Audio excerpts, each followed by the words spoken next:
চার ধরনের মানুষের কাছ থেকে আপনার বাচ্চাকে দূরে রাখবেন, আর না হলে আপনার বাচ্চা ভেঙে পড়তে পারে। আপনার বাচ্চার অনেক ক্ষতি হতে পারে। ১. যারা বাচ্চার চঞ্চলতা ও খেলাধুলা সহ্য করতে পারে না। শিশুরা স্বভাবগতভাবেই চঞ্চল হবে এবং খেলাধুলা করবে, এটাই স্বাভাবিক। বড়রা দুষ্টামি করবে না, শিশুরাই করবে। কিন্তু কিছু মানুষ বাচ্চার এই দুষ্টুমি, হাসি খুশি রূপ সহ্য করতে পারে না। এরা আপনার বাচ্চাকে কারণে অকারণে গালি দিতে পারে, কটু কথা বলতে পারে বা বাজেভাবে ইঙ্গিত করতে পারে। এতে বাচ্চার কোমল মনন ভেঙে যায়, বাচ্চারা অনেক কষ্ট পায়।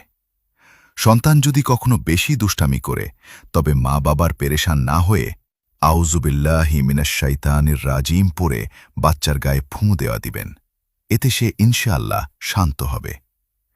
কিন্তু যারা বাচ্চার খেলাধুলা পছন্দ করে না, তাদের কাছে বাচ্চাকে একদমই নেবেন না। ২. যারা মজার ছলে অশ্লীল বা অশালীন কথা বলে। কিছু মানুষ বাচ্চাদের সামনে অগোছালো, নোংরা বা অশালীন ভাষা ব্যবহার করে। এমনকি অনেক সময় আপন দাদা বা আত্মীয়রা নাতনিকে মজার ছলে আমার বউ লাগে বা শাশুড়ি লাগে এমন অবাস্তব ও হারাম কথা বলে থাকেন। মজার ছলে গালি দেওয়া বা অশালীন কথা বলা বাচ্চার নৈতিক চরিত্র নষ্ট করে দেয়।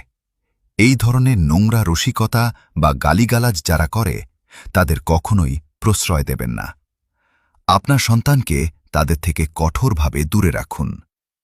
৩. যারা বাবা মাকে দেখতে পারে না। যে মানুষগুলো আপনাকে বা আপনার পরিবারকে মনে প্রাণে ঘৃণা করে, তারা কখনোই আপনার সন্তানকে মন থেকে ভালোবাসতে পারবে না। আপনার সামনে হয়তো তারা বাচ্চার প্রতি ফেক দরদ দেখাবে, কিন্তু আপনার অগোচরে বাচ্চার ক্ষতি করে ফেলতে পারে কিংবা তাকে মানসিক কষ্ট দিতে পারে। যে আপনার সাথে সুন্দর করে কথা বলে না, তার কাছে আপনার সন্তানকে একা ছাড়বেন না। ৪. যারা সবসময় মিথ্যা বলে এবং গীবত, পরনিন্দা করে। শিশুরা অনুকরণ প্রিয়। তারা বড়দের দেখেই সব কথা ও আচরণ শেখে। যারা সারাক্ষণ মানুষের সমালোচনা, গীবত বা মিথ্যা কথা বলে, তাদের সংস্পর্শে থাকলে বাচ্চার মন মানসিকতাও বিষাক্ত হয়ে উঠবে।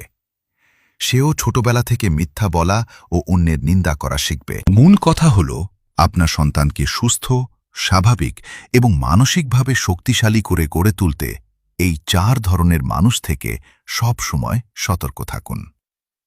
একটি সুন্দর ও নিরাপদ পরিবেশই আপনার বাচ্চাকে সুস্থ রাখবে, ইনশাআল্লাহ। ভিডিওটি ভালো লাগলে কমেন্টে মাশাআল্লাহ বা আলহামদুলিল্লাহ লিখে শেয়ার করে অন্যদের